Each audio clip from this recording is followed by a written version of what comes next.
Q is coming. Q is coming. Its name is Quetzalcoatl. Just call it Q. That's all you'll have time to say before it tears you apart. Q is coming. Hello. You'll just have time to scream before it tears you apart. That's the tagline for the film that we're discussing today, which is Larry Cohen's Q, also known as The Winged Serpent, also known as Q, The Winged Serpent from 1982. Shall we have a round of introductions? Would you like to introduce yourselves, our commentators? AD, would you like to go first? Yeah, my name's I'm Adrian Mills, and for my sins, I sat through Q the Winged Serpent yesterday. Was it your first time? No, it wasn't. Oh. It was my first time in must be about 35 years, though. Oh, we'll come on to that in a second or two. Peter, would you like to introduce yourself?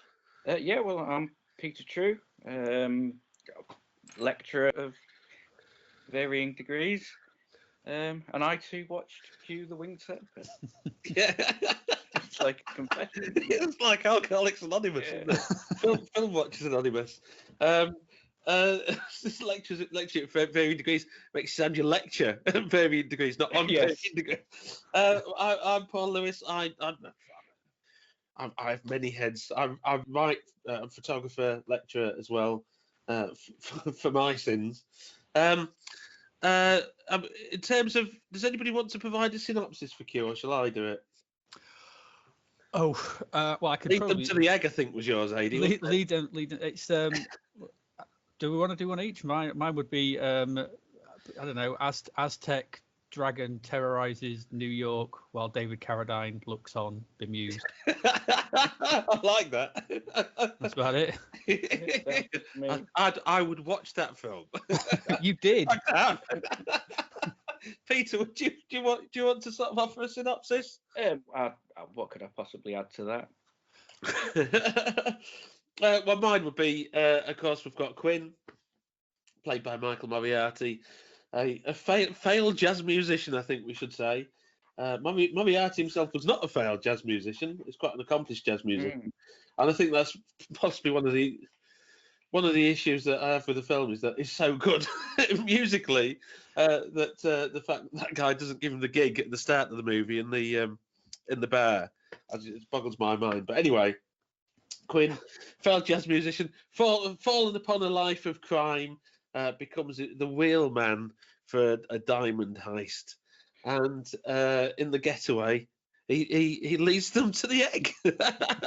He climbs atop the Chrysler Building and finds the nest of a giant winged serpent, an Aztec god, Quetzalcoatl, Q for short, which has been sort of terrorizing the population. In the opening sequence, we see it ripping the head off a window cleaner, don't we? And the guy that played the window cleaner was actually a window cleaner, apparently. This is Larry Cohen's approach to casting.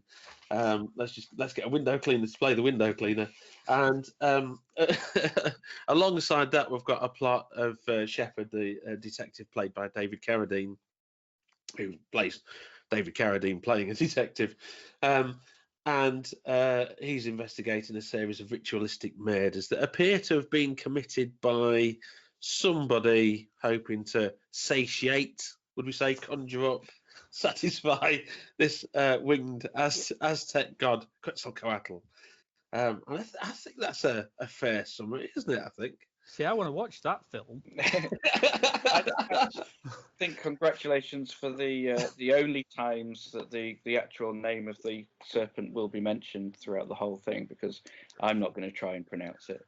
Well, the problem with my notes is that I've called Quinn Q for shorthand, and then Q's Q, so I've got the two confused. But I think that's part. We'll come on to that in terms of the interpretation later. That is intentional. I'm absolutely certain that's intentional. But anyway, we'll come on to that a bit later. So do you want to talk about your first encounters with the film, Peter? Would you like to go first? Okay. Well, I suppose I'll read this from my notes. It's all a bit waffly and I get carried away. But Well, we'll be the judge of that, I think. well, there you go. Yeah, Q Winged Serpent was one of those films which I have a vague recollection from childhood. Like Douglas Trumbull's Silent Running.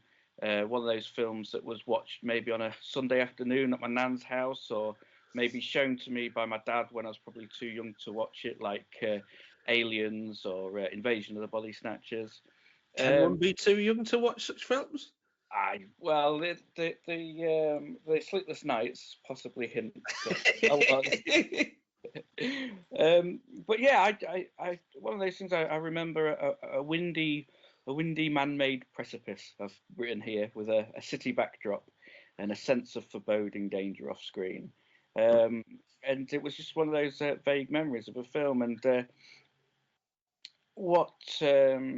in my hobby of leafing through the film guides, I came across a description of the film of one of the characters hiding in the tower of the Chrysler building, discovers a large hole in the dome of a structure containing a huge nest of an equally large egg and several partially devoured human corpses. I thought, oh, that's that film. That's that film I watched years and years ago. So I went out, rewatched it, revisited, and the rest is history. Thank you, AD. Would you like to offer your first encounters with Q? I have no, I don't know. I know I've seen this in the 80s. This is, I had a brother several years older than me, so I think about 12, 13 years older than me, and we would have watched this as part of our devouring of anything on video that was vaguely horrific, fantastical, or whatever. So at some point, it's mixed in with Conan, Alien, The Barbarians, all those kind of things that came out in the 80s and the mid 80s on VHS that was just, you just get them from, I think it was Flicks down on Cromwell Road. If anyone knows Grimsby, sort of thing. Halfway down video shop. Yeah. So I think that had the windows that looked like they were barricaded, didn't they? Yeah. I think if I remember rightly, yeah. And so we used to get most of our videos from there. So it would have been watched in that period at some point. But I do remember that when you said, we'll do Q, that I did have a sort of an almost Pavlovian response of, that's not a good film. And I know I hadn't watched it since my childhood sort of thing. So even if I'm thinking when I'm a kid of about 12, 13-year-old thinking this isn't a good film, that it's still stuck in my head like 30 odd years later, I'm not in for a treat. And I was right. So there you go. That's, I don't know. It's watched sometime in the 80s, and I never revisited it until yesterday. So thanks for that, Paul. You're welcome. You're very welcome. So I think we had the Hakushin. It was like I can't pronounce it. Preset videotape Hakushin, wasn't it? I think kicking about the house at some point, which was probably the one that you saw, AD, because I don't know that it had a VHS release. I did. Well, I don't know. I just remember it being for rental. I do remember because I remember the cover, that sort of almost Boris Vallejo type painting on the cover. So I definitely remember it being in the shops and when we rented it. Because there's no other way I would have ever watched it. No, I think it might have been one of those videotapes that after the Video Recordings Act that slapped an 18 stick. Do you know what I mean? Probably. Yeah. Did that from time to time. The first time I vividly remember watching Q was when it was shown on Moviedrome, which would be in 91 and 92. And that was about, that would be 10 years approximately after it had come out. And I think I'd seen it before, but this is the first time it's seared into my memory. On a double bill with Louis Teague's Alligator, made in 1980, written by John Sayles, which was kind of the monster movie of that era. I guess you've probably both seen Alligator, but the monster movie of that era that was it was sort of held up as because it was written by John Sayles, who went on to become an indie filmmaker. It was held up as in quite high regard, wasn't it? As the script for that picture, based on the urban myth of Kids in New York flushing That's baby right, alligators yeah. down the toilets. Yeah. Mhm. And I think I haven't seen alligator for a number of years, but I think both Q and alligators end in a similar way, don't they? With an egg. Or Yeah, doesn't I another do believe. doesn't another alligator get flushed I think so. Yeah, at yeah. the end of alligator, if I remember rightly, or it might be Yeah. an egg, like you said. It might be. Oh, she laid an egg in the eggs. It's I'm going to one say or the word the egg other. too much. Yeah, I mean, Cohen says about Q that he saw Dean Devlin saw the film and stole the idea for Godzilla, the Yeah. 96 Godzilla. The final scene with the egg. Yeah. And I think, well, that could have come from Alligator, really, because in my memory, Alligator ends in a similar way. Yeah, Well, yeah. on my DVD extra features, there was a quote of Cohen saying that I like that they spent $140 million to steal from a movie that I made for $1 million too. Yeah. And you've got to admire, I think, the chutzpah, I think, of Cohen, haven't you? I think when he says stuff like that. But Yeah.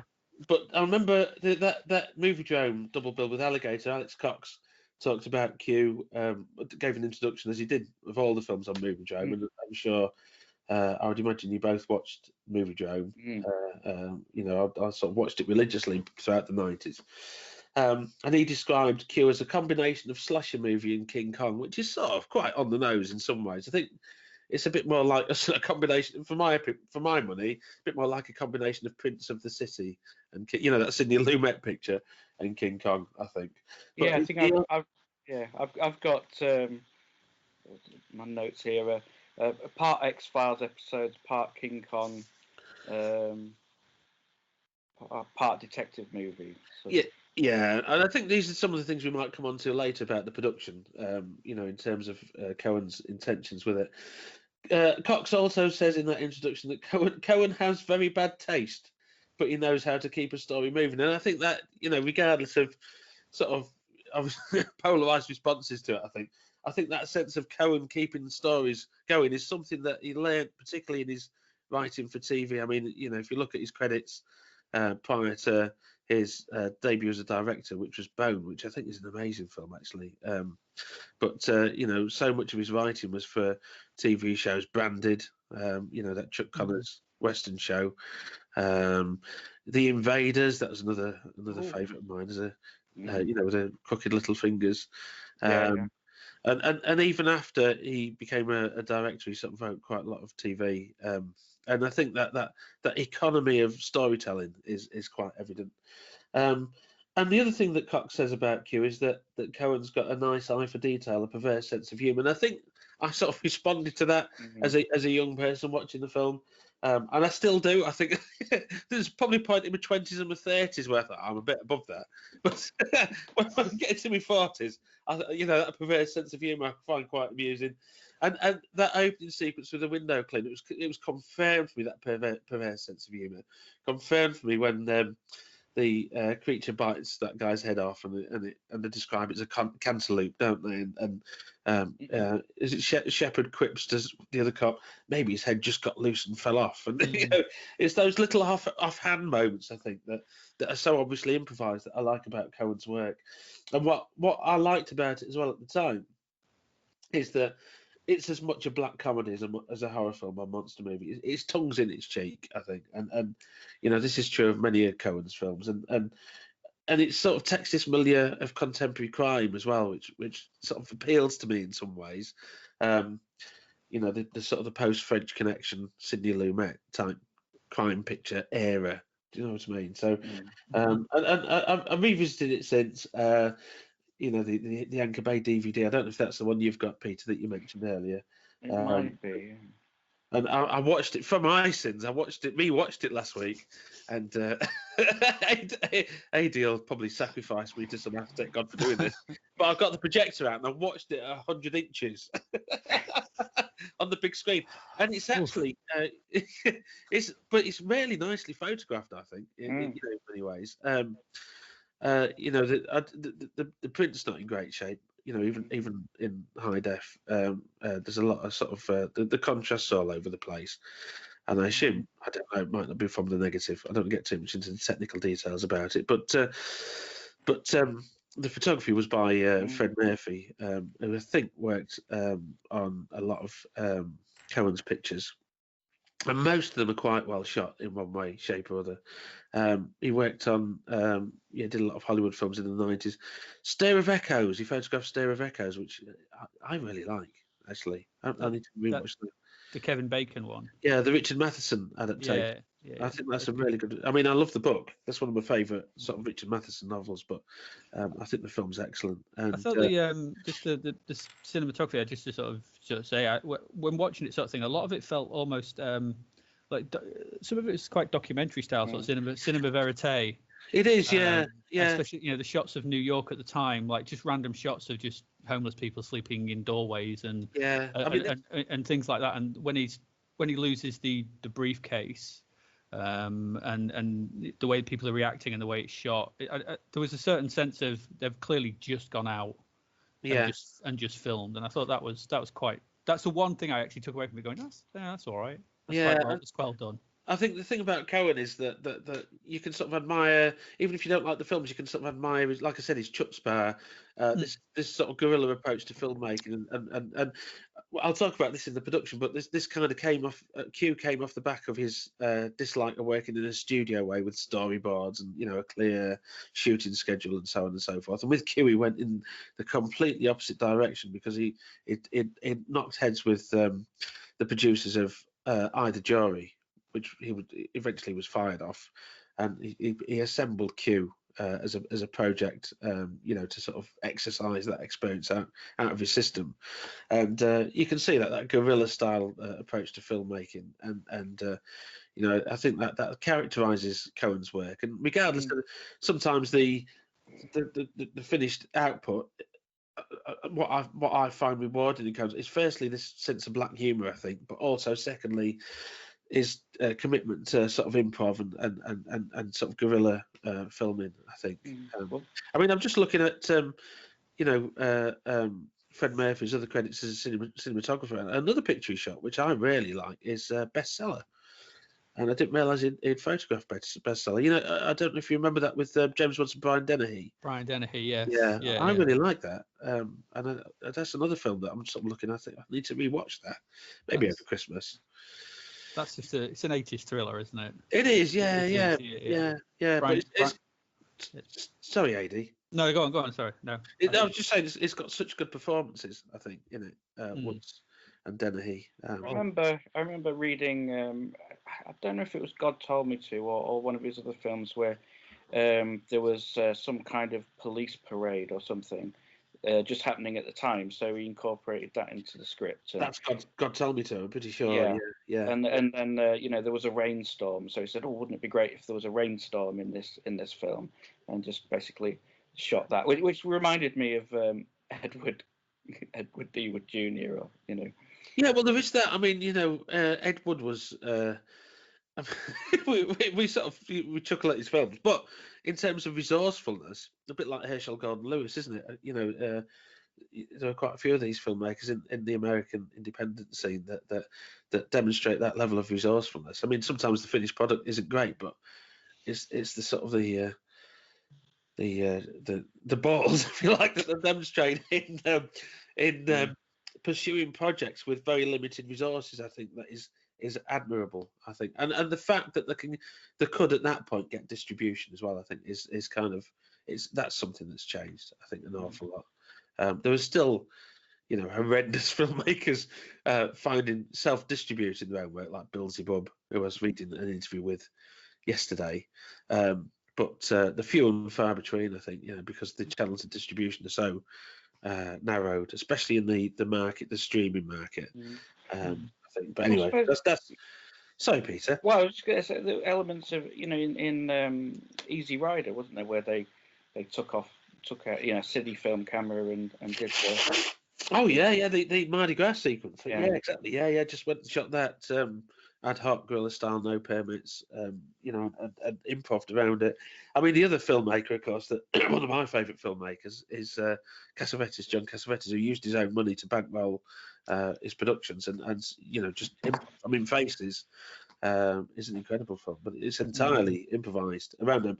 Obviously, the barest of of outlines, but just get a camera and roll with it. And the sad thing I think today is that there's so much potential for that in the digital age, because you can just shoot and shoot and shoot.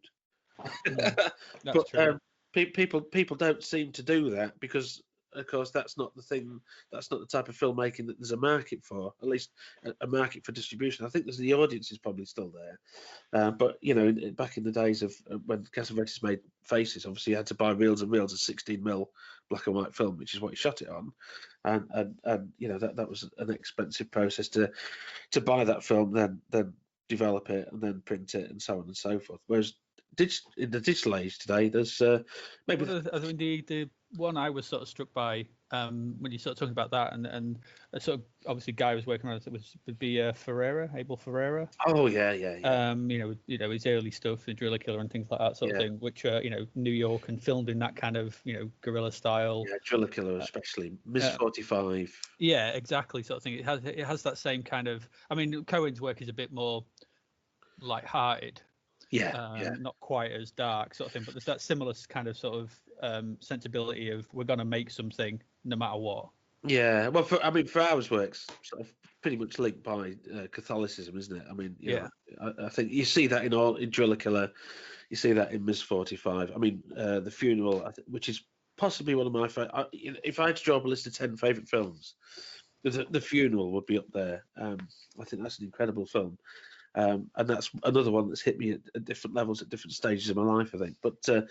But Defar's work's linked by Catholicism. But that's kind of a theme. Faith, if you like, is a theme in Q as well, isn't it? And in some of Cohen's other work. I think God Told Me To, you mentioned, Pete. Well. Yeah. I think that notion of faith is sort of central to that. I don't know about Cohen's other films, but certainly in Q you've got this juxtaposition of the old faith and new faith. But I've got something about that for a conversation that we'll have later, I think, in terms of interpretation. So I don't want to sort of fire off about that too early. But yeah, I think that concept of faith is sort of links Q and Ferrara's work. Both similar guerrilla style, and I mean, again, Driller Killer is another film. I've got a lot of time for Driller Killer. It's possibly not the greatest film ever, but I think there's a lot of interesting stuff going on in that. I think there's a lot of interesting stuff going on in Q as well. But we'll come on to that. So in terms of contemporary responses, I don't know if any of you have dug up anything about contemporary responses. Well, I don't know how contemporary 2002 is, but it'll do. Again, returning to those tomes of film guides, Halliwell's describes it as a quirky, above-average horror film with flashes of brightness. Yeah, that's interesting. Yeah, I like that. I mean, I should have dug out my. Phil Hardy Film Encyclopedia, the horror edition. I'm sure you've seen that great big volume that everybody that was a horror fan sort of coveted in the 80s. Mm-hmm. That's got an interesting review of Q in it, but I don't know. The wife's put that away somewhere, so I don't know where it is. I mean, what I noted was that. There was a conversation at Cannes when the film was shown at Cannes. Rex Reed, the critic Rex Reed, spoke to Samuel Zadarkov, the producer, and Reed said something along the lines of, all that dreck, to Zadarkov, all that dreck. And it makes me think of Judge Dredd, that word. All that dreck. And right in the middle of it, a great method performance by Michael Moriarty. And I think that sort of, for me, in some ways, the black comedy speaks to me in Q, but it's Moriarty's performance, is it? I mean, I love Moriarty. I think he's great in sort of pretty much. I mean, I was one of those fans of the first 4 seasons of Law and Order that he was in, and I watched that religiously back in the early 90s. I don't know if any of you sort of remember that, but Moriarty was the assistant district attorney, Ben Stone. And he had some great. And there's still lines in that I quote to students on occasion. The truth will set you free, but it won't always make you happy. And that's a line from Ben Stone in Law and Order. But it's Moriarty's delivery that sort of that fixed that in the memory so rigidly for me, I think. Also, the Time Out review I noticed as well from '82. praised the resourcefulness and Cohen's pacing, which are a couple of things that I think I mentioned earlier. And what it said was that Cohen's pacing doesn't really leave space for the audience to question the plotting or the logic. And I think when I watched the film projected on the big screen as well, it's kind of, when I get the projector out and I sort of sit there, I commit to watching it from beginning to end, with no sort of coffee breaks or loo breaks, or to pause and rewind and finish it off later. And you get that, and I think that's a very different experience. If you watch Q at the pictures in '82, I think it's a different experience to watching films at home now, which is kind of you sort of pause and you go off and do something else and go, well, that doesn't make sense. At least with a picture like Q, I think you see it in the cinema, you get to the end of it, and then you look, oh, that wasn't quite logical. That was a bit repetitive, and but that's after you've left the pictures. In the meantime, you've had quite a fun time with whoever it is that you've gone with. Unless you're like me and you go to the pictures on your own, which is quite sad, but nevertheless. I did the same sort of thing. I mean, I watched it in not on a big projector sort of thing, but 40-odd inch screen sort of thing, just on in the sort of studio room sort of thing. So 5.1 sound. Yeah. I was about my chair's about 3 feet away from the TV, so much as I can get it sort of thing. And I did commit. I watched it, no stops, no breaks, beginning to end. And yeah. I'm not sure I'm going to be in the same wheelhouse as you, Paul. But I gave it its time. I gave it its due. I thought, well, you picked the film. I'm gonna give it its chance. Yeah. And I do think, I don't know whether we're going to sort of bring this up sort of thing, but I did think that there's a sequence in the middle. And with those cinemas veritatis, as I mentioned, sort of thing, where I think that the whole the chase up the Chrysler building and after the heist, I was sat there going, oh, come on, hurry up. I think that's there's a story about that as well. It really does drag a bit. So yeah. I mean, I don't want to. We'll talk about it when we talk about the production, but there's a story about this, the whole sort of Chrysler building thing, yeah. But yeah, I can see what you mean, certainly. And it's those kind of moments that I think, you sort of at the end, when you've watched the film at the cinema, you walk out and you go, well, that chase up the Christ, that security guard gave up a bit quickly. Of course he could have caught him, at some point. And, I said to Pete before we came on, one of my notes says he's basically like a guard from a video game. Yeah. In the fact he's got his snake hiding in his cardboard box. Yeah. He's got his 30 seconds of search time, and then goes, "Oh, nothing here." Walks off. It made me chuckle. I was like, "Oh, playing a Hitman game." I'm surprised Larry Cohen didn't take credit for the guy in Metal Gear Solid. I think if he played it, he probably would have done. I mean, the other thing that I noticed about contemporary responses was that. There's a funny story. I watched I revisited the commentary by Larry Cohen, and it's, listening to Cohen with these stories is incredible. But he opens that commentary with the introduction. I'm Larry Cohen, and I don't know what I'm talking about. That's the best way, I think, to start the commentary track for a film ever. But he talks about the preview audience, and the preview audience, for some reason, and he does sort of rationalise it in a roundabout way in the commentary track.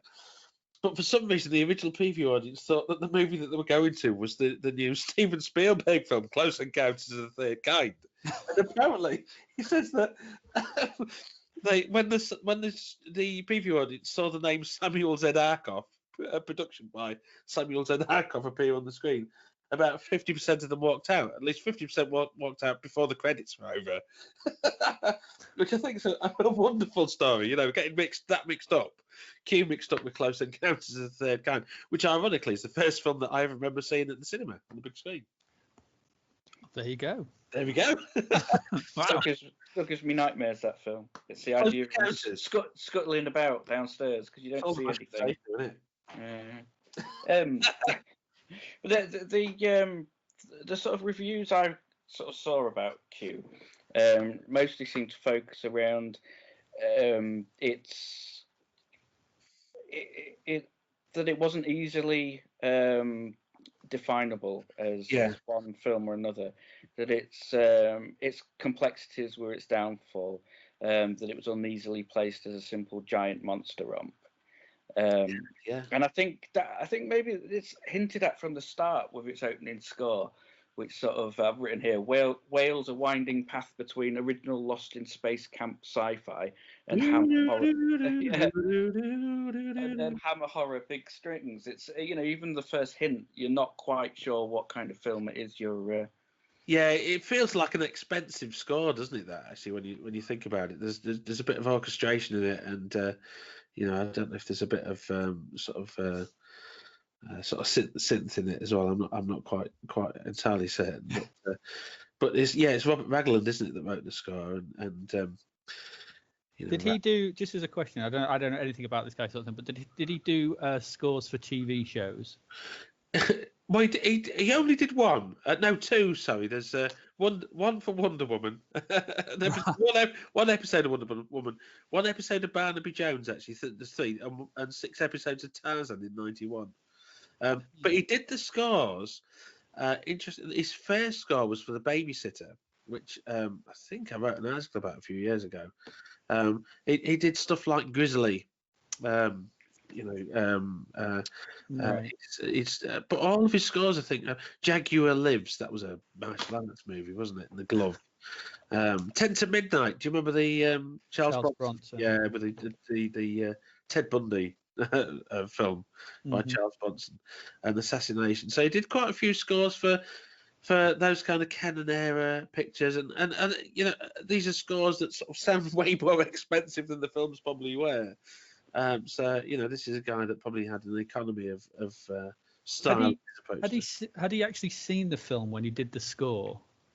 Well, did he know anything? Because I got the impression sort of thing from a lot of it sort of thing that the score and what was going on the screen just didn't match up for me to a lot of degree. It felt like, and it sounded as well like far too dramatic in places. Dramatic. That might be the case. I mean, to be honest, the process of film scoring in different contexts, I'm not completely conversant on. But usually I think they watch a rough cut and then they write the score based on that. But sometimes, I mean, with a case like of a film like Q that was shot so quickly and so cheaply, it might be the case that it's got a basic outline and a flying creature. Because I think some of the the more ethereal stuff is quite in line with the sort of flying sequences. It's a bit floating. Do you know what I mean? And it's some of the other motifs that don't quite work. I mean, yeah, there was too much. There's too much of the sort of the New York stuff, the stuff on the ground, the stuff with Moriarty. That to me was like, this music is so off-putting. And I don't know. There was, especially the bit in the apartment and stuff. But just, I don't know. Yeah, I feel like I'm very down on this film. I need to change. I didn't find it unenjoyable, but I think I enjoyed it for maybe the wrong reasons. Yeah, if that makes sense. Yeah. I'm not sure if it is because it literally makes no sense when you actually do stop to think about it for any given moment. Yeah. And so I don't know, but yeah. There's lots to talk about. This is the thing. So I think the scoring of it, I think, is maybe it's interesting. I think the scores it gives it it feels like a more expensive score. I think, doesn't it? I think that's. I'm hearing silence. I like. I say this to somebody that used to play in an orchestra. Lead first violin, don't you know? Sorry, Pete, you were saying to me. Well, I was saying I like the other musical elements. The other music that was in there. It reminded something else reminded me as well of The Long Goodbye with Elliot Gould. Oh yeah, it's just the the incidental music or the contemporary music for its time, the more jazz elements and stuff. Well, sorry, Peter, to interrupt you, but the opening of The Long Goodbye's got the long goodbye, and it happens but it's sung in 3 or 4 different ways, isn't it? Well, lots throughout. There's even a doorbell with. That's an incredible movie. I wrote an article about that a few years back, and back when Blu-ray was released, and it's not my favourite Altman. I will say I like California Split more, I think, and maybe McCabe and Mrs. Miller, but I think Long Goodbye is an amazing film. Sorry, Peter. No, that's fine. It just had that similar feel. Variation on some key motifs. Yeah, and it may be like sort of saying with AD that maybe Ragland had the outline and wrote these motifs, and then they just got worked into the film as and where. We need some floaty music for flying monsters. We need some on the street music for sort of action scenes. What you said about the apartment scene? Do you mean the apartment scene with Moriarty, Quinn, and his girlfriend? Yeah, that sequence. Yeah, I seem to remember there was like some quite overbearing music after that. Yeah, that was the first scene that they shot, actually. Not that this has any bearing on the music, but that was where Moriarty and Cohen consolidated the relationship because Moriarty let Cohen let Moriarty improvise. And Moriarty was the kind of actor that loved improvisation, and Cohen was the kind of director that embraced it. So he let Moriarty improvise much of that scene, apparently, and that's where Moriarty was quite apparently he can be quite spiky and standoffish, I think, with other directors, but because he was given that freedom by Cohen, he sort of formed that relationship, and they worked on five films together after Q. And I heard you mention one of them earlier, which was it Island of the Alive? Somebody mentioned earlier. The It's Alive trilogy, the stuff, one. Which I really like the stuff. I think that's quite a clever stuff on consumerism. Yeah. I think that becomes more relevant as the years go on. Island of the Alive, which is bizarre. I don't know how else to describe that one. Return to Salem's Lot, which is that's a very polarizing film, isn't it? And sorry, Adi. I was going to say I don't know why. Surely the general consensus is that Return to Salem's Lot is awful. I think there's quite a strong cult following for it, to be honest. Really? Yeah. Oh. And there was an episode of Masters of Horror. Do you remember that Mick Garris TV series from about 15 years ago? Pick Me Up. And Masters of Horror as a series, I don't know if either of you watched it. It was all over the shop, but Pick Me Up, I think, was kind of one of the best episodes of the first season of that show. Didn't Carpenter do one for that as well? I think? He did too. He did. Yeah. With the pro-life and cigarette burns, and that was. We're getting slightly off topic, but cigarette burns I thought was an incredible concept. But there were things that Carpenter could have stepped back from, the supernatural stuff he could have hinted at rather than represented more direct. But anyway, that's another kettle of fish. I don't want to get too much into that. Adi, did you look at any contemporary responses? I didn't. No, I wanted to keep. I'll be honest. I've been sort of busy with marketing and everything that's been going on, sort of thing, and I kind of wanted to keep. I didn't want to sort of colour anything of my watch of it, so I didn't get around to watching it till last night. So apologies, I didn't get around to anything sort of more contemporary research for it. Sorry. I think we've covered some major. I think so. Yeah, I think what you guys have said, I think covers it, and I just chip in with what. So, in terms of Cohen's body of work, if we take Cohen as the author of it, which I think is definitely a Larry Cohen film, isn't it? Whether you love it or hate it, it sits somewhere between, like I say, either Jury, which he started but he was fired from, and who was he replaced by on either Jury? You remember the Amanda Sante, Ricky Spillane adaptation? I'm just checking who replaced him as director on that. It was Richard Heffron. To be honest, I don't know Richard Heffron. I think it was that one of his few credits. Oh, he worked on the Rockford Files and stuff like that. So, a director sort of associated with TV by and large, I think. Oh, he made Future World as well, actually. Oh.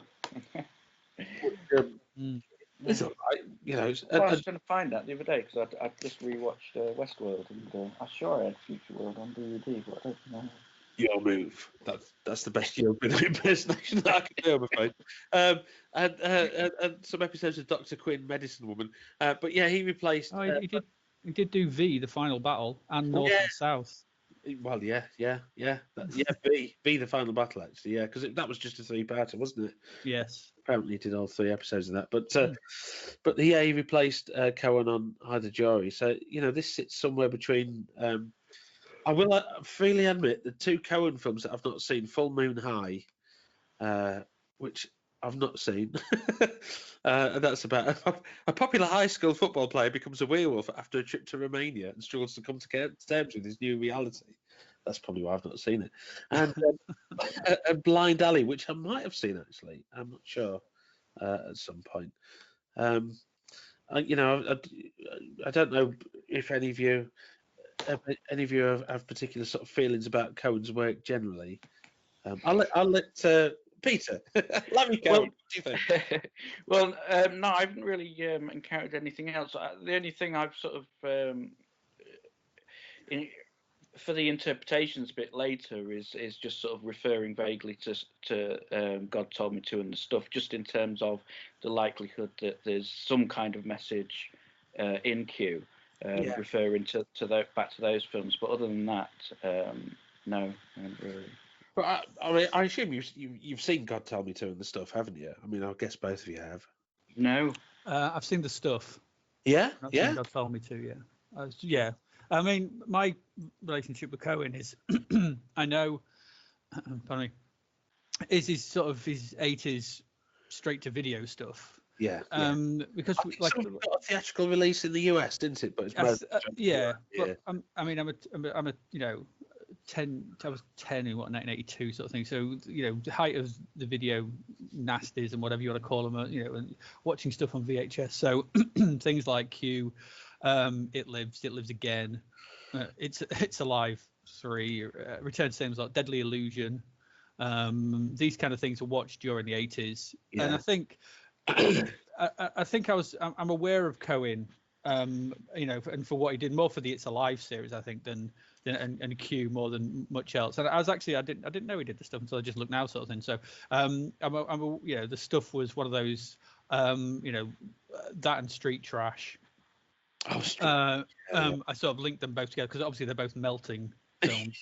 the films about eight of those, wasn't they, in the mid-80s? Yeah, they're films about melting people in various things, sort of thing. And so it was always those, I just kind of lumped Cohen into this sort of this group of directors, that was working in this kind of genre in the 80s. Some are better than others. So you had your Commentators, your Cronenbergs, your Coens, those kind of people.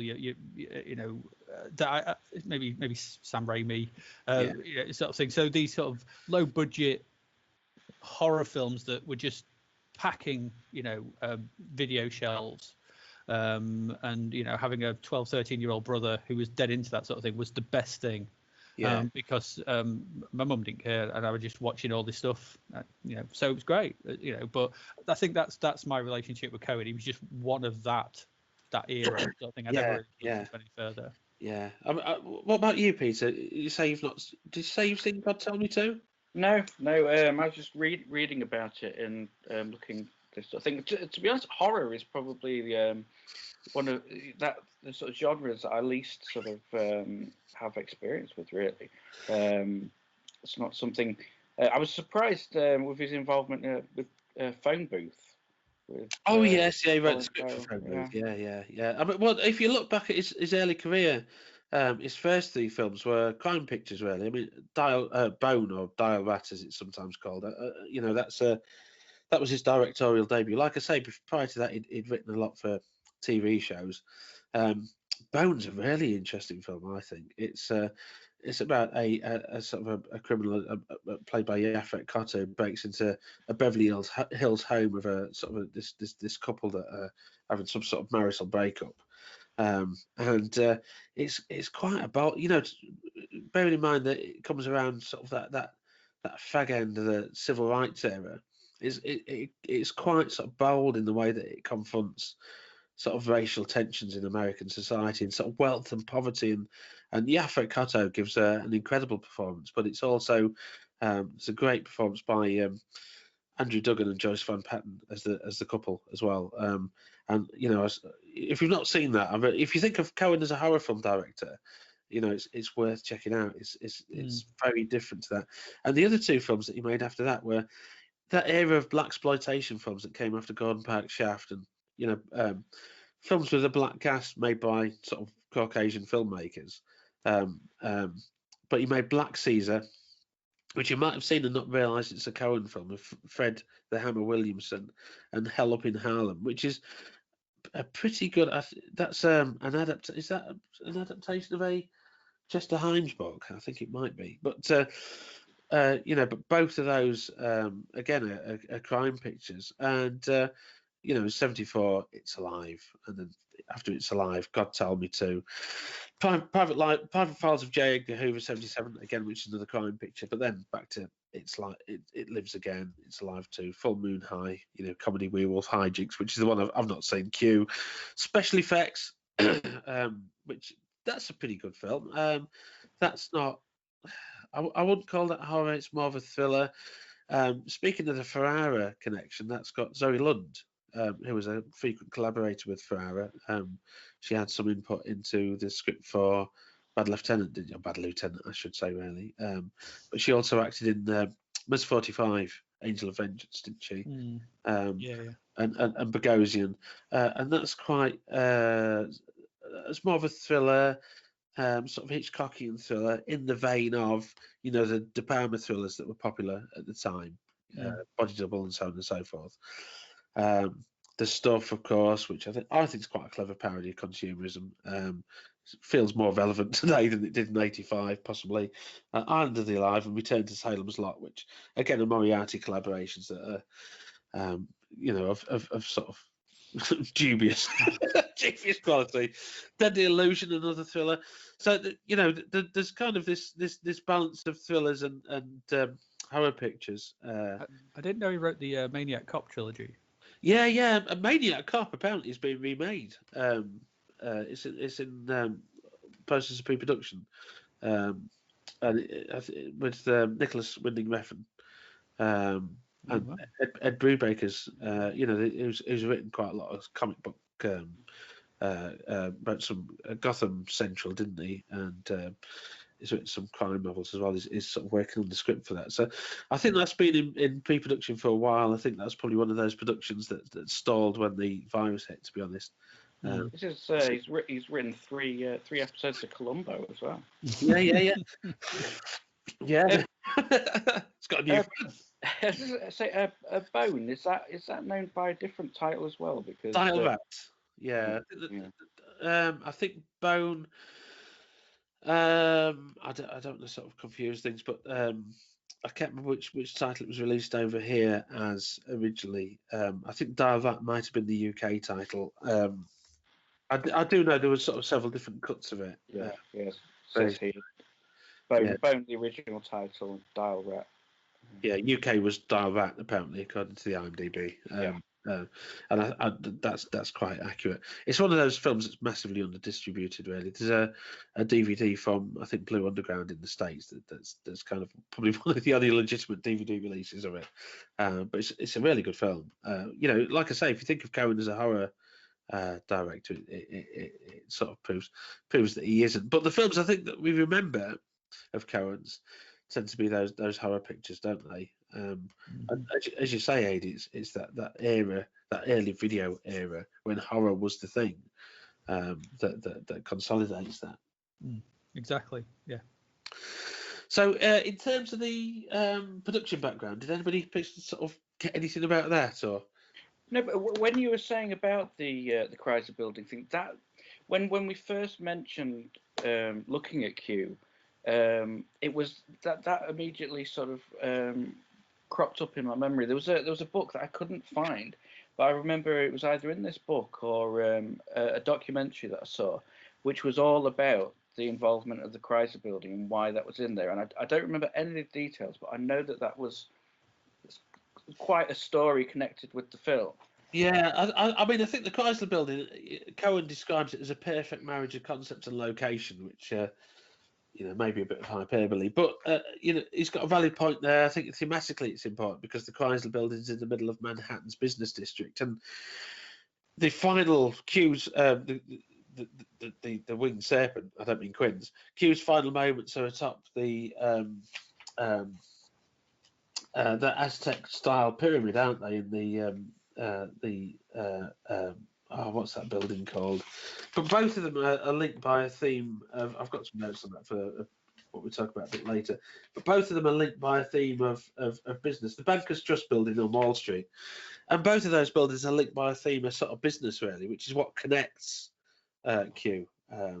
I think I want to come on back to that a bit later in the interpretations. I mean, the story about the Chrysler Building, in terms of the production, was that Cohen had. I know I'm just looking at my notes to make sure I get this accurate. But what Cohen did was that he approached the managers of the Chrysler Building a couple of times, and eventually they kept sending him down because he was so insistent that he wanted to use the Chrysler Building, or the production needed to be in the Chrysler Building, and eventually they agreed to let him shoot there for, I think it was $15,000 a day, which for an indie production, I don't know at the time, in terms of modern money, it sounds quite expensive. But what he did was improvise scenes around the space, because they arrived and they realised they had limited time to shoot in the building.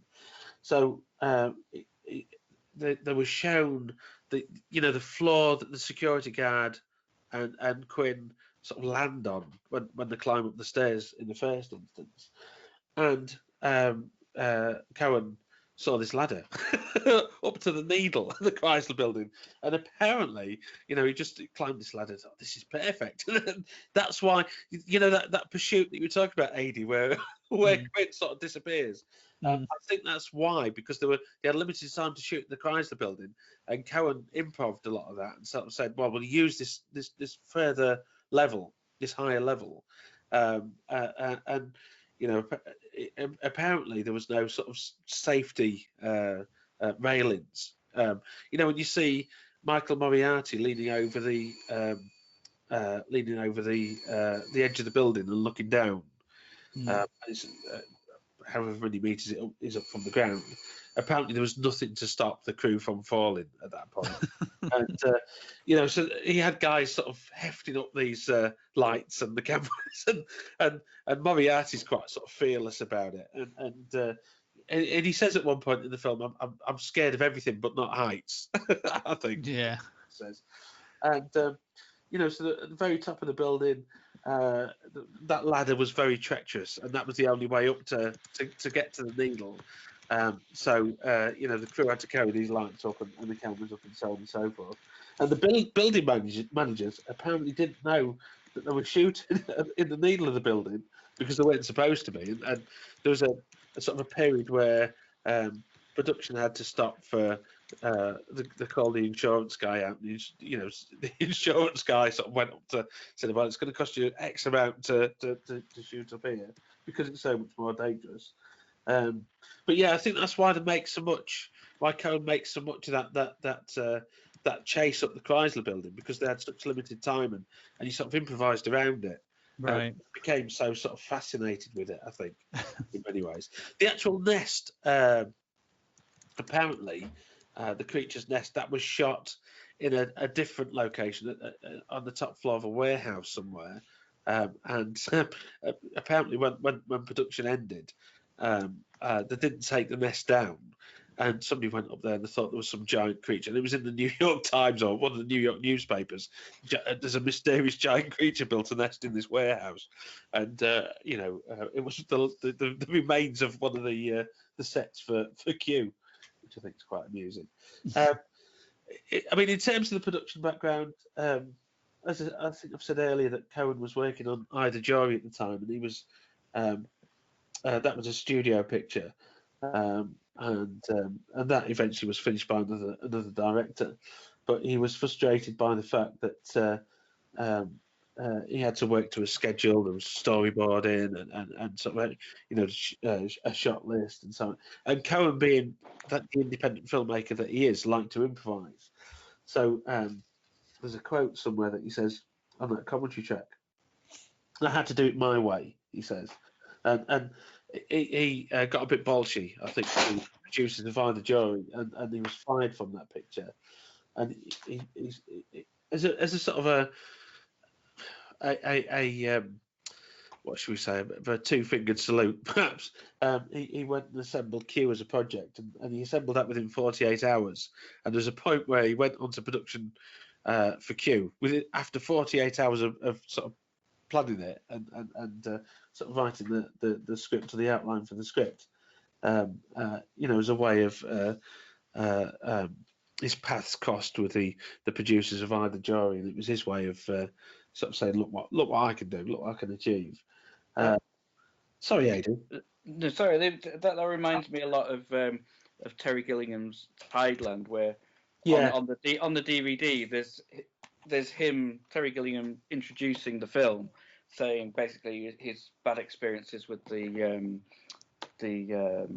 what's his face, Brad Pitt movie, and basically saying Tideland was his two-fingered salute to. No, that's it. It was just that attitude really reminded me of that, and the fact that he actually puts it on the DVD, introducing the film, saying, this is why I made this film, which Stephen King does to a less successful sort of example in sort of what's it called, I always forget the name of the thing with the trucks. Oh, Maximum Overdrive. That's it. Yeah. He introduces that.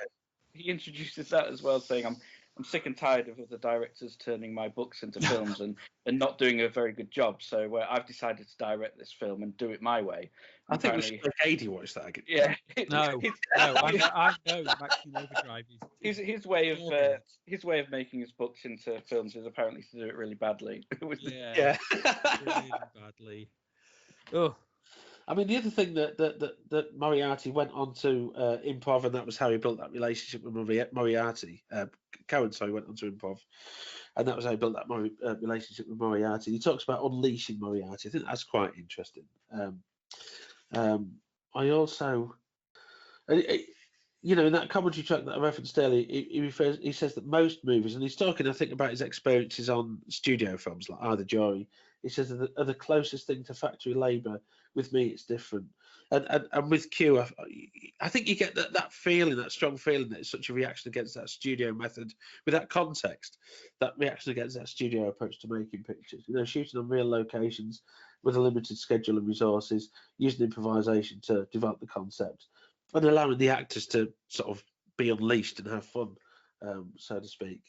I mean, the other thing that Cohen mentions in that commentary about the production was, and this ties into something that we were saying earlier, but one of his intentions really was to make a picture that combined the semi-documentary style of films noir, like The Naked City and House on Telegraph Hill, with the use of handheld cameras and so on and so forth.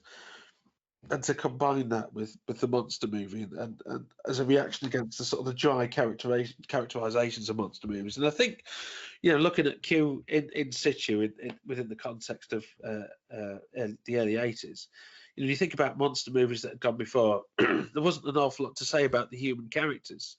Whereas when you watch Q, you watch Moriarty, and the monster become a bit of an afterthought, really.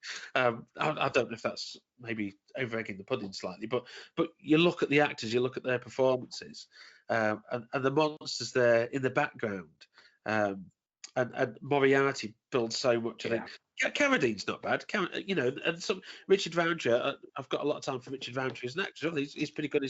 He's not got a great part. Candy Clark as well as Moriarty's.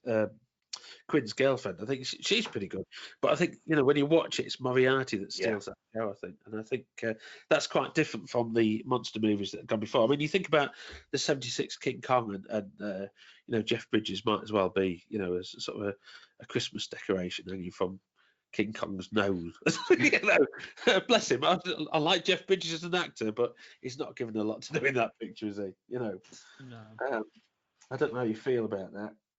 Absolutely. I mean, when we come to the cast performances, I mean that's the main thing about this whole film. Well, I think we probably should move into them. I think, should we, if we go into the casting performances? Do you want well, I'll just a couple of things that I'll note. The helicopter shots, I don't know if you knew, were by Al Cirillo, who shot the helicopter shots for Superman. And they work nicely, I think. the original Superman, Richard Donner's Superman. And in terms of casting, this segues nicely. Bruce Willis was almost cast. He was unknown at the time. He was working in the bar, I think. Was almost cast as as Shepard, the role that went to Carradine. But Arkoff wanted an actor that had a name, if you like, at the time. And Moriarty's role as well. Eddie Murphy apparently was considered when he was a stand-up comic at the time, was considered for that role, but Cohen had already sort of made a gentleman's agreement with Moriarty. I like Eddie Murphy, but I think Moriarty would have been so much. I should say I like Eddie Murphy in the 80s, but I think he would have been so, the era of 48 Hours and so on. But I think Moriarty really, the film would be a different film. Without not in a good way without Moriarty. So I think that segues nicely into the casting and some of the performances. Would AD, would you like to go first? Yeah, okay. So Moriarty. I mean, I can't say I'm a huge. I don't know much of his work, sort of thing. And finding out, sort of thing, that he did a lot of improv. And no, I never watched Law and Order, I have to say. Crime procedurals, if they're not Midsummer Murders, I just don't want to know. That I would have not have matched that with you, AD, at all. Peter, did you watch Law and Order? No. So I'm not aware of the sort of thing. It's an interesting performance. I mean, I can tell that a lot of it is improvised. You can spot it, and I get. I mean, unlike yourself, Paul, I get exactly why the barman put the music on. Because I would have done exactly the same if someone guy sat at my piano guy. I'm like, no, I'm putting the radio on. I'm sorry, mate. I don't know what you're on about. It's not appropriate. No, exactly. Sort of thing. It's like, if you like jazz, maybe, yeah. Yeah. Jazz is, no. It's not for me. So I found his performance interesting. I mean, I think he had. I don't know. I think he was giving a bit. From my point of view, sort of thing, watching it, and I think this is what I'm saying about like that chase sequence, things like that. I think he was given a bit too much of a long leash.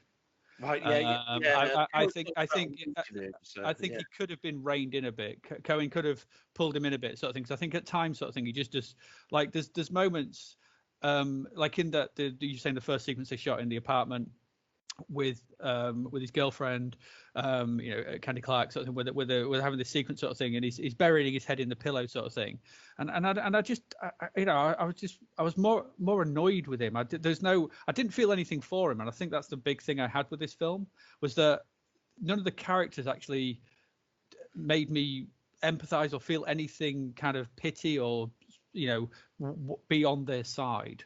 The film doesn't. None of really the character. I mean, Carradine. We'll come to Carradine in a bit, but sort of thing. But Moriarty's performance is so he just distances you constantly that I couldn't empathize with him. And this is like the main character, and it is the driving force. I was like, I hope you get eaten. And I was hoping for that at the end, sort of thing. I was hoping the big twist sort of thing. He's going to take him up. They're going to look over the egg, and then he's going to get eaten. And I was like, good. Because I just kind of want you to, because he just, his whole, I think Candy Clark sums him up sort of thing quite well, sort of thing. I think it's quite a nice bit sort of thing when they have this whole sequence where he does it reminded me of the bit in RoboCop, if I'm honest. I want a really fast car that does really shitty mileage, and when he's doing his, I want $1 million and I want the rights to the photos. I was thinking, is this, Cohen's probably going, oh, look at RoboCop, that ripped me off as well. And so this whole sequence is just it's like, oh god, I just hope you get eaten. I really do. I'm not warming to your character in the slightest, sort of thing. I found him, and I don't know whether that was the choice that they made, whether that was. I think some of that in that scene is intentional, and there's a sense of bitterness in there. There's a real sort of sense of resentment there. He says to the guy at the end that comes to execute him in the hotel room, and he says, sacrifice him, and he says, I've been shit on by City Hall. I've been shit on by you. Do it, And there's this real sense of sort of he's not a particularly sympathetic character. I think that's fair to say. Yeah, exactly. And I think that was my problem with him, sort of thing, was that somebody who's had all those, because we alludes to being sent to prison for something he didn't commit or something earlier, and all this sort of thing. And these are elements that anything else you could actually, like you said, paint this character into quite a sympathetic character that we can empathise with and that we can be on the side of. And they somehow managed to not do that in a way that baffled me, sort of thing, because it's like you've got all the ingredients there, but it's just I don't know whether it's his performance, his petulance. I mean, at times he's acting like a child, and I think and I was just like, oh my god, I've got a child of my own. I don't need to deal with this in the film as well. I don't need to watch one on the screen. Yeah, and so. I mean, don't get me wrong. I'm not saying it's a bad performance. I'm just saying that for the central character, and I think this goes for most of them, there's no emotional connection with any of the kind. That for me, that's just the way I took it. Makes sense. Yeah. Peter, what do you think about Quinn? Right. Yeah. Well, I mean, I wanted him to get eaten as well, but maybe for different. Sort of a slightly different angle. I mean, I'll sort of go. You could photograph it in two ways. Yeah. So, in my opinion, Michael Moriarty is triumphant as the twitchy ex-junkie Michael Quinn, neurotically stumbling through the film. Quinn's character is excellently set up in the first meeting with him. He sits with some organised crime types, negotiating the terms of his next... Those are real... Sorry, Peter, to interrupt you, but those are real rent-a-mob type. You look at those actors and you think, are they? When you know the window cleaner was a real window cleaner, and you look at those guys that we're the mob, we're going to rob this place, and you think, sorry. I thought the guy with the mustache sort of thing. I thought Cohen had said, "Oh, get me Dennis Farina." I know he's not available. All right, get me his non-union. Yeah. Well, Dennis Farina. I mean, again, he was an ex-cop, wasn't he, playing a gangster in most things? Yeah. Sorry, Peter. No, sorry. It's just So right from the start, he's described as a nervous eater, foreshadowing his general unease and quick-to-run attitude that will, with all that is to come, his nervousness spiralling into unhinging, megalomaniacal. I should have thought about this before I wrote these big words. Megalomaniacal desperation. Megalomaniacal. That's what. That'll do. His desperate urge, and for me, this is coming on to later the sort of interpretation of the film. His desperate urge to be the big man for one lousy minute. Not only are his eating habits nervous, he's also shown to be greedy, another fatal flaw. In the first few seconds of his introduction, he gets stiffed with the court, reminded he hasn't worked for 8 months. He's openly mocked. In our first meeting with him, it's clear he's weak, unpleasant, and destined for great calamity. Mumbling to himself with self-narration like Elliot Gould's Philip Marlowe without the cool, he stumbles and twitches his way from one disaster to another, fails in his presentation of himself as a hardened criminal in the opening scene, is dismissed in his attempts as the swaggering jazz musician, fumbles the diamonds, expunging any notion that he's going to wind up with a girl, the loot, or his life. So for me, it was, the idea of him, wanting to get eaten at the end was just because he was so perfectly set up to fail. And so for me, it was like, it leads to consideration where the film falls down, maybe, in the fact that when Quinn is saved at the end by the knife-wielding serpent, saved by Shepard, he's all smiles and declares, "I know I'm not afraid anymore," saying a happy future for the character, which was so ideally destined to fail. And that was the thing that Quinn for me was a triumph for the film. It was absolutely amazing and wonderful, but he should have died. He should have been eaten rather than having this epiphany that wasn't really set up by anything. Yeah. I mean, I've got some notes on the interpretation, but about Quinn, but I'll probably jump into those in a second or two. Actually, that sort of ties in with what you've said. I mean, at this stage, Moriarty at this stage in his career sort of oscillated between quite sort of respected pictures and pictures like this. My Old Man's Place. Of course, Pale Rider came a few years after. He's pretty good in Pale Rider, isn't he? As the sort of put upon father who will stop the rain, and then he ends up doing stuff like Troll and Bloodlink, and so there's kind of weird oscillation between sort of respectable pictures and sort of trash, really. Where you think Q sits is probably a sort of a matter of opinion, I think. But I mean, the story about Moriarty's casting was that Cohen met him in a cafe and approached him. And Moriarty apparently gave Cohen his home address, to which Moriarty sent the script for Q. Cohen says in the commentary track that if Moriarty had sort of given him his agent's address, then probably the script would probably have never gotten to him. But because he gave him his home address and Moriarty read it, and it's probably something a bit different, and he signed up for it.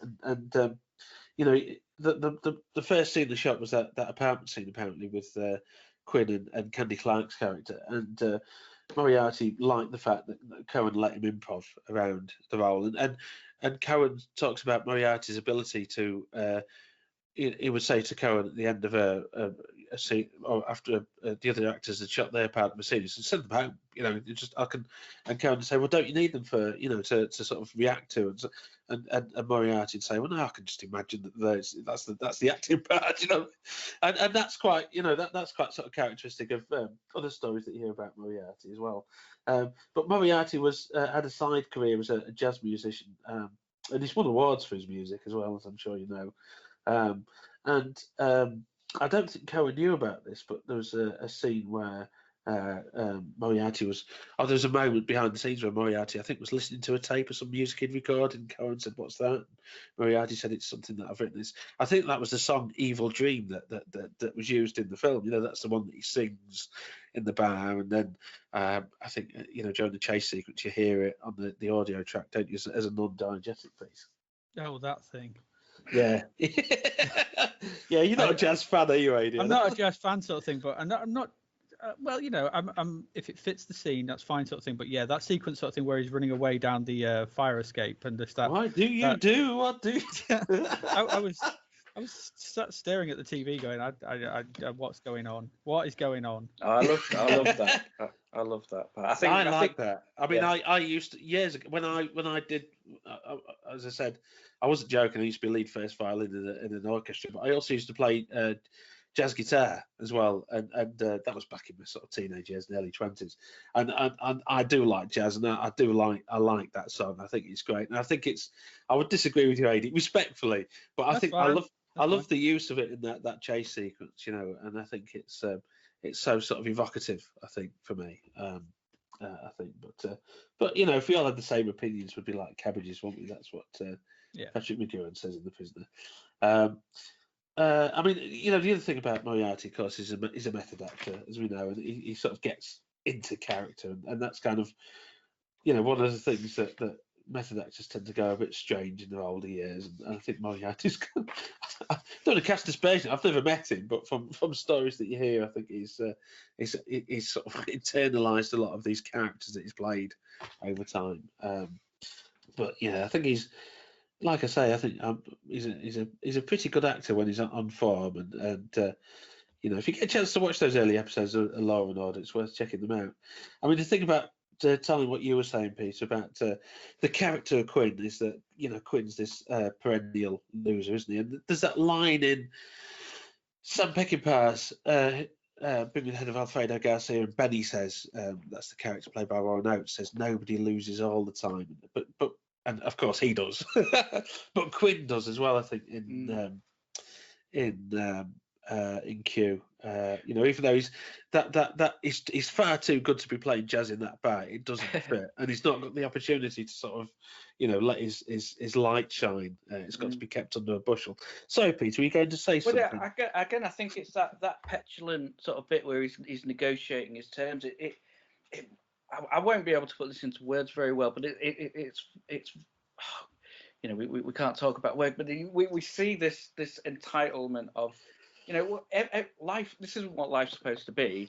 I'm supposed to get me moment, and so he gets this opportunity, and it's like, and he's listing off this this sort of stereotypical shopping list of what means he's made it, and it's like, you know, no, I've won. I want to win. You know, this is, life's not been how it's supposed to be, and now I've got a chance, and I'm going to grab it and squeeze it for all I can, because I want to be the big man. You know, and that quote where he shouts after his girlfriend as she leaves him, you know, I just want to be the big man for one lousy minute.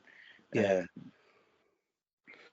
And I think as well, there's a great line when he's negotiating with the city officials, and you know, he's trying to sort of get the rights to the film and the photographs and so on and so forth.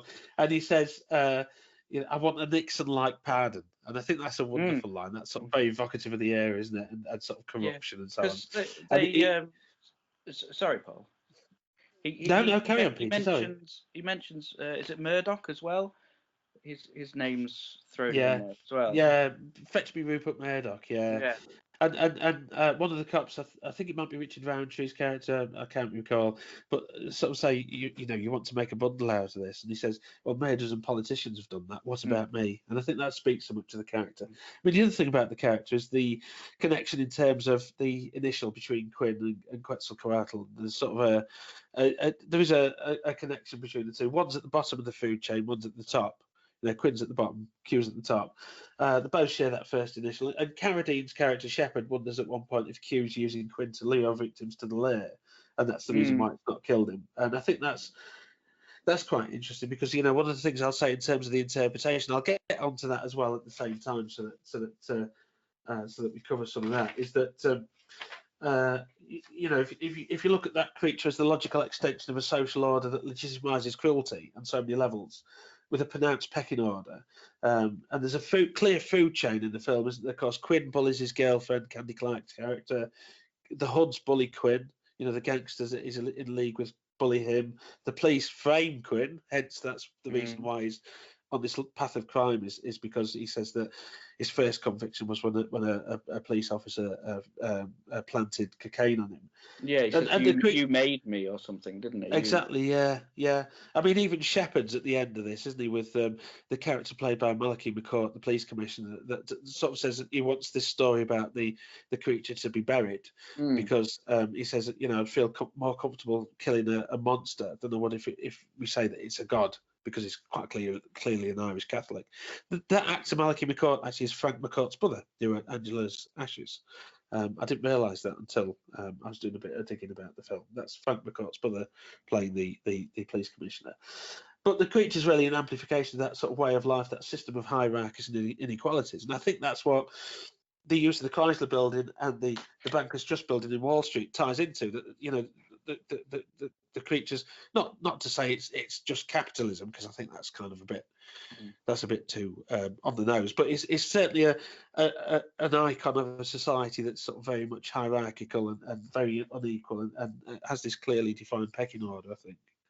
Well, this is the thing for me with the building, and now I don't know if I've completely mixed this up in my head, but I remember seeing this documentary, and I don't know if it was connected directly to the film or if it was just a documentary about the two tall buildings in America, in New York, fighting to be the tallest, and the fact that the deciding factor ended up being an empty, non-functional, unfinished sort of folly, sort of plopped on the top of the building, that won them the title of the tallest building, and that it represented the chase for financial superiority and monopoly, and the fact that it was just this bit that had no function, and it was all about bragging rights and all this sort of thing, and that sort of seems to weave its way into the film. Yeah. I think that's part of it, isn't it? That's part of the sort of the context, the texture of it, I think. I mean, the other things that was anything else that I put about Moriarty's performance? I think that was probably the major bits that I wanted to cover. But I think in all of Moriarty and Cohen's collaborations, you've got this real sense of energy, I think, regardless of the quality of the films. I think you've got this strong sense of sort of energy, and there's some great improv in the stuff as well. You can see there's some wonderful scenes there, like the sequence where Moriarty's character goes in and sort of tries to photograph the place where they're not making the stuff, but they're sort of packaging it, aren't they, for consumption? There's some great improvised dialogue there. What about Carradine? Does anybody have anything? Is that Shepherd, or was that Shepherd? Yeah. Yeah, I've put. We're introduced to Detective Shepherd, a Callahan-esque cop, sporting long hair, blue slacks, a pale brown jacket. He even says shit and displays a lackluster regard for the case. But then, not that Shepherd's attitude and demeanour seems out of ordinary for these cops. In this city, detectives shrug and regard flayed corpses with their hands in their pockets. Yeah. There's quite some potty mouth dialogue, I think, for the era as well, isn't it? I think that was one of the things that hit me when I watched the film for the first time. Is how many times that F-bomb's dropped. I mean, sorry, AD. No, go on. Sorry. No, you carry on. Sorry. I was going to say Carradine was, I think you nailed it on the head, sort of, Dirty Harry-esque. But I was just a bit bemused at his speed of willingness to accept what was going on. I don't know if it's like if that's the norm in New York police, just to sort of go, headless body, flayed corpse, Aztecs, giant serpent. I mean, if that's how most cases go, then fair enough, I get it, sort of thing. I'm guessing they don't, and that's evidenced by the guy with the pipe later on who says, get rid of this report. The chief commissioner, I think, was it the police commissioner? That's Malaki McCall. And I thought that Carradine's performance sort of thing was interesting, but he's Carradine, isn't he?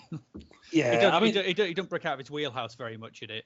I mean, this is the thing about Carradine as well. I mean, Cohen talks about that in the commentary. He says that Carradine told him once that the problem was once you get into B movies, you couldn't get out of them anymore. Then Carradine sort of accepted all kinds of jobs because he was, over his career, apparently he was hounded by the IRS for sort of back taxes. And Cohen says something about, in that commentary track about, he didn't go to a house, he didn't visit Carradine at a house where there wasn't some sort of notice on the door from the IRS. But Carradine progressed at that point in his career. He'd gone from B pictures with Roger Corman to A films like The Long Riders and Bound for Glory, the Woody Guthrie biopic. And then he'd worked with Ingmar Bergman on a film that wasn't particularly successful critically. But after that, he fell back on B films. And then a similar thing happened to him in the early 2000s as well, with when he appeared in Kill Bill. And then after Kill Bill, he just sort of fell back on some really awful B pictures. I think one of his last films was made by the British Ed Wood, wasn't it? Who was Richard Driscoll. I can't remember what that film was called. I think it was Highway to Hell. Was it Highway to Hell? I'll tell you in a second. Yeah, Highway to Hell, El Dorado. Yeah, which came out finally in 2012, which was 3 years after Carradine died, of course. But yeah, Carradine, it's a Dirty Harry-esque performance, isn't it? It's a maverick, free-thinking, free-spirited cop. I think the one scene that Carradine has that sort of speaks to me is that frustration that he has when Malaki McCourt told him to bury the report. He rips it off, and there's this real sort of sense of anger on his face. I think that's a great scene. I think he does rip it up as well. He does rip it up. Yeah, he rips it up well. I mean, both Carradine and Richard Roundtree, appeared in Chuck Norris films, didn't they, about this time as well? Roundtree was in A Knife for an Eye, and Carradine was in Lone Wolf McCade, which that's a film. Yeah, it's a film. I do get the mixed up sort of thing. Is it David? And I don't want to look on IMDb sort of thing, so I'm going to ask: is it Carradine? Which Carradine was in Kung Fu? That was David. It is David, isn't it? Yeah, so it's the same one. Yeah, I always, because I get him and Keith mixed up. Yeah, the one that were both in The Long Riders, weren't they, as well? So, one of David's half brothers, Bruce Carradine, because John Carradine, the father, apparently had quite a few. He was married to quite a few women, wasn't he, throughout his life? And Bruce Carradine was the brother of half brother of David Carradine. He appears as one of the victims, that's flayed ritualistically. And the other the moment where Carradine appears with his lover or wife in bed, that was Cohen's apartment, and apparently the woman was Carradine's then wife. And Cohen said to him, I said, Carradine, if you're going to be in bed with someone, you might as well be in bed with your wife. He said, which I think it's a wonderful line. But that's quite an interesting, because he's there looking at these awful crime scene photographs, and she's quite nonchalantly, she says, what are you looking at? And he says at the end of that scene, as he walks off, there's just this line, I've got to take my birth control pill, he says, which I think, I don't know, it's just one of those sort of throwaway lines that it seems to added to the mix later. I don't know, I don't think it's live sound, but it's quite an amusing line, that, I think. Yeah. The only scene that I really, and this was one of the only scenes in the film that I really liked from a character point of view, was the Moriarty, the Quinn and Carradine's scene in the cafe. Where he's trying to trick him into giving the location, and they're not about dropping the big tarpaulin over the building, and he's trying to trick him. And I thought that actually worked quite well, because that character interaction sort of thing felt, it showed that Carradine's character sort of thing, felt almost like a detective at that point. He knew how to work a person, like he'd got some experience in doing that. I thought that was quite well written, and like as clever as Moriarty thought he was, he could see that he was. I get the feeling that he was almost blind to where he was being led. He was sort of, then obviously he got ruined sort of thing. But that character interaction sequence was one of the few in the film that I was like, oh, this is, this is all right. This feels like they're actually in their role sort of thing and working properly together. I don't know if that makes sense. Yeah. It's a bit like that moment in Heat, isn't it, with Pacino and De Niro in some ways. But yeah, the way they play off each other, I think, is pretty good in that scene, and it would have been nice to see a bit more of that, I think, in some ways. Yeah. Yeah, because I think Carradine's, the sequence where he's talking to professors about Aztecs or ancient myths sort of thing, he just seems, we need to, it's like, here's plot. Yeah.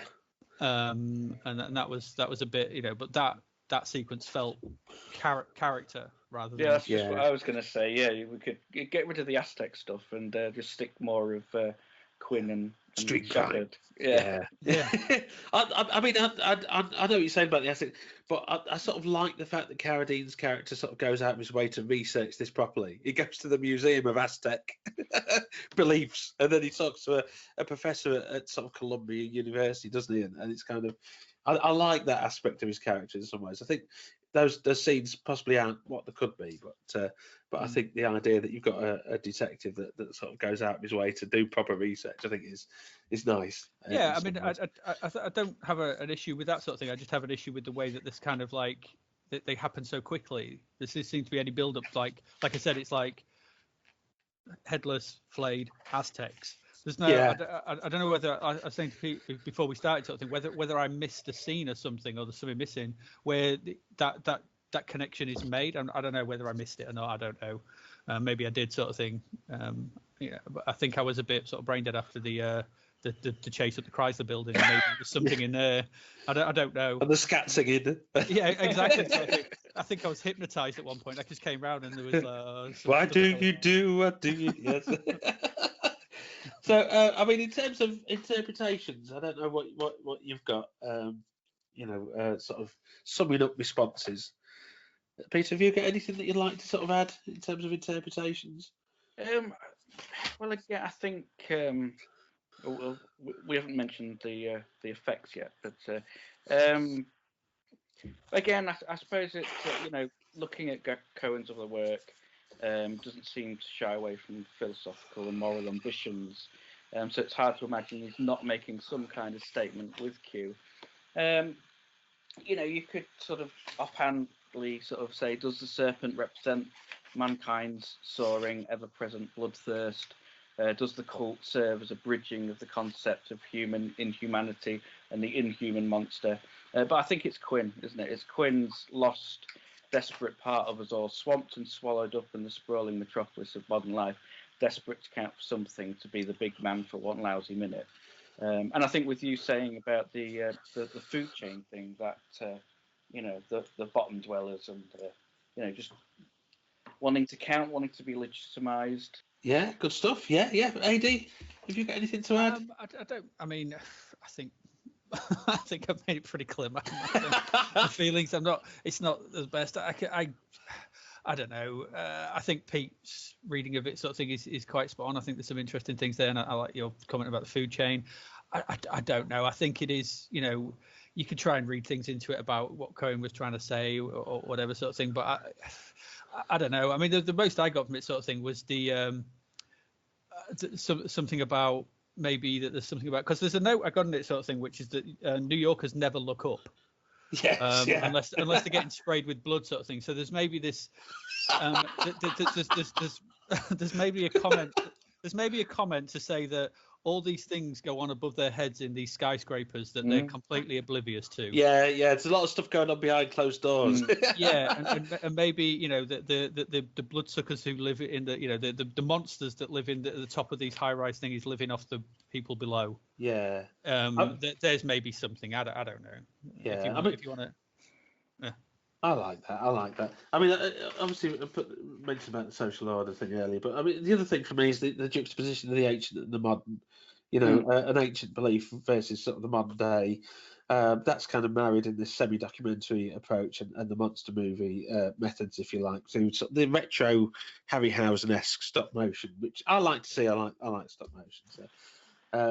But it reminds me a bit of Kolchak the Night Stalker and how many of those episodes of Kolchak sort of took ancient beliefs and put them in present day America.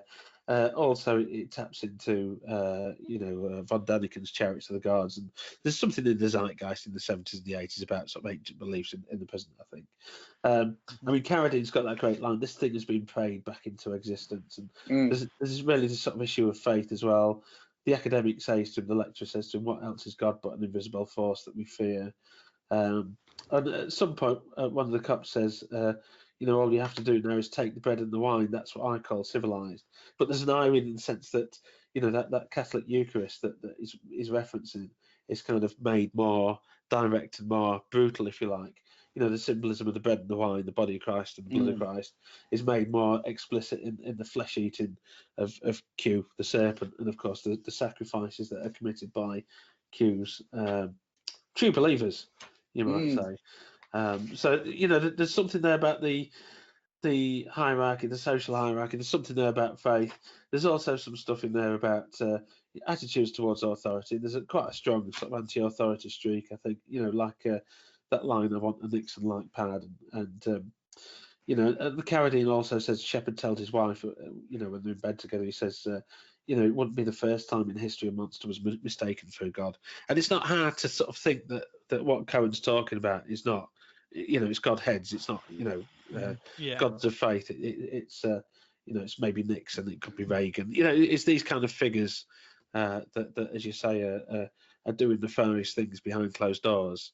At the top of the food chain, in buildings that symbolise wealth and power, and like the Chrysler building and the Bankers Trust building, and that's kind of what the monster's a loose symbol of, if you like.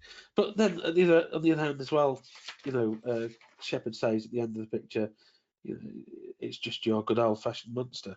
Which is kind of that's true as well. There is one thing that I wanted to mention before we sort of sign off, I think, which is that one of my favourite scenes is that one with a cop that's dressed up as a mime, and there's this great build up to it, isn't it? He's in the car and so, and then at one point he sees somebody stolen, taken off, carried off, brutalised by the creature, and he just stares on with his open mouth. So utterly silent, just with this mime makeup on, which I think it's a great scene. I think that sums up Cohen's. I just wanted one of the thing I did note sort of thing was I didn't quite understand. I mean the plotting. I think when how many skyscrapers are in Manhattan? Oh, I don't know. I don't think it's that many, not in the grand scheme of things. And so what I couldn't understand was they knew that this creature was at the top of one of them. All they've got to do is send a couple of cops at the top of each one. It's only going to take them an afternoon to find it. I don't know why. I don't know why they're paying this guy $1 million and giving him all the rights to the photograph, sort of thing. Because later on, when Quinn is about to get killed by the shaman, the Aztec guy, whatever it is. Carradine says, "Oh, we've been searching all the low rent motels all afternoon to try and find you." It's like, I reckon there's more low rent motels in Manhattan than skyscrapers, but they can manage to find him in some random room in one of them in an afternoon, but can't find a giant monster at the top of a skyscraper in the same amount of time.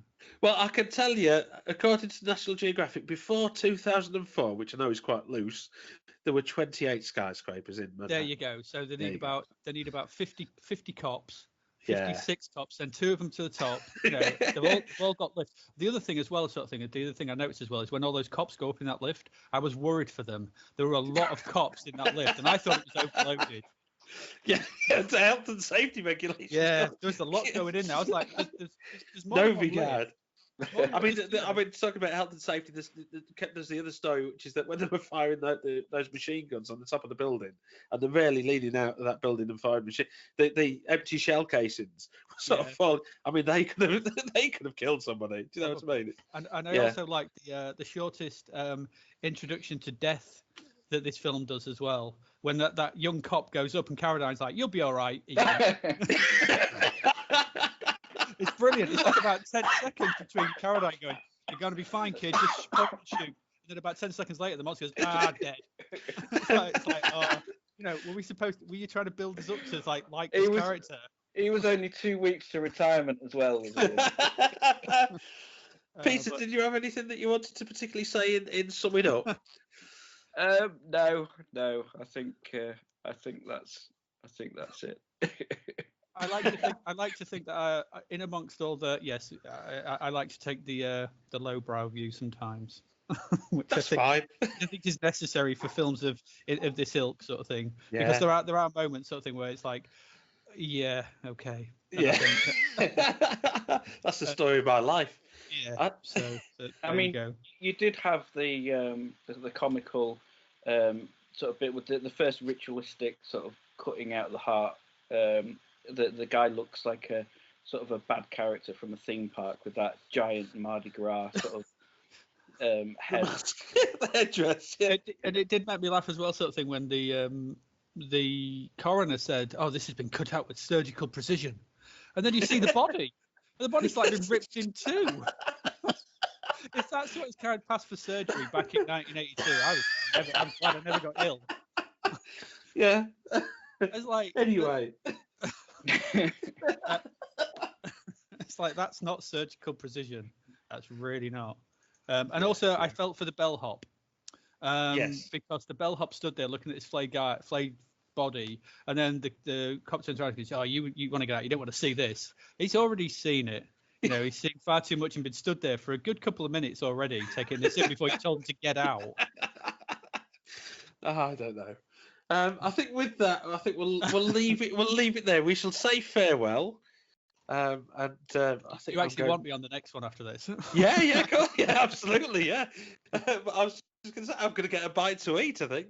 Yeah, same here. A cantaloupe or something. A cantaloupe, yeah.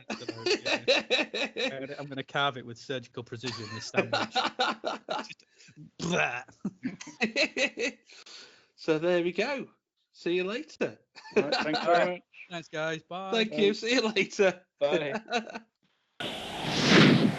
For 10 centuries it has waited to be awakened, to be worshipped again like a god, to fill the skies, to cast its shadow over the earth, to release its fury.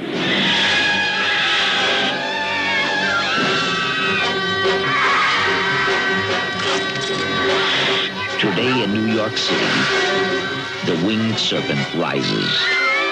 The Winged Serpent rules. The Winged Serpent. David Carradine. This thing has been prayed back into existence. Michael Moriarty. It was big, and there was something in it that looked like an egg. But it couldn't have been an egg. I mean, there aren't any eggs. There's no egg that big. Richard Roundtree.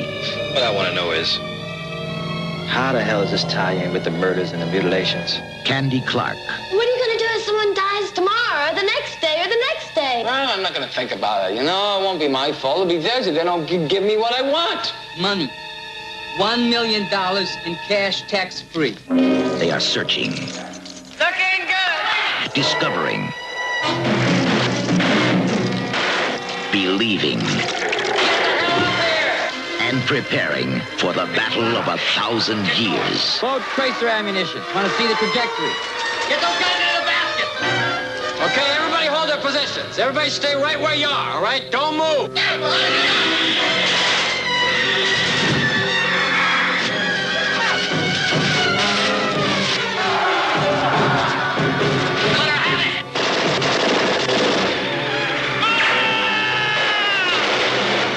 Against the fantastic flying forces of a lost age.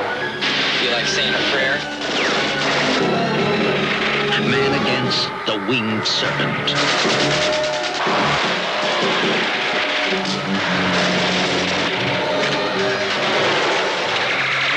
Today in New York City, the Winged Serpent rules. The legend has come alive.